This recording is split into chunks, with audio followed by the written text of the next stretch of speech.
water, that can really help people. Equally, if you have mashed potato or white rice or porridge in a white bowl or plate, often you hear people say, particularly in hospitals, they didn't eat any breakfast today.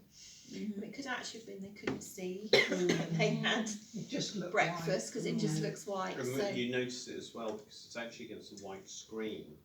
And you know what we do an awful lot of in this country is put white tiles and white because people think it looks clean. Well, actually it does, but when you get it into the context, it causes huge problems. So if you put a white grab rail on a white set of tiles next to a white toilet, guess what?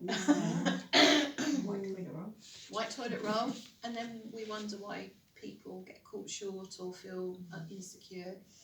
So simple things that we can do, changing a toilet seat to a dark colour, contrasting toilet seat, just to support people to know where to sit down. It also prevents falls, you know, people missing where to sit down and getting wedged between walls and toilets and fracturing legs and things like that.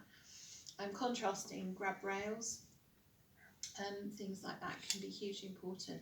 But it's not just about colour contrast. It all gets a bit technical for me, but it's about the light reflective quality of things. So you can actually, we did a refurbishment at Birchwood, which is one of our West Berkshire council homes, and it's all been decorated in a way that supports people with dementia.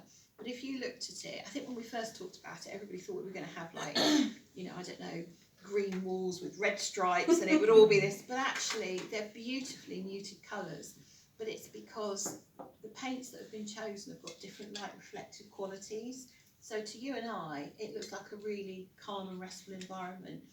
Same for somebody with dementia, but they can actually see the contrast of an architrave around a door, and things like that. And you can do things to encourage or discourage people with those lights. So if you've got doors that you want people to access and go through, then you can use the contrast. You can have a contrasting handle so they can see very clearly what to do. Equally, if you have a staff-only door or somewhere you don't want, if you paint it all the same as the wall, it'll disappear. So things like that become really useful.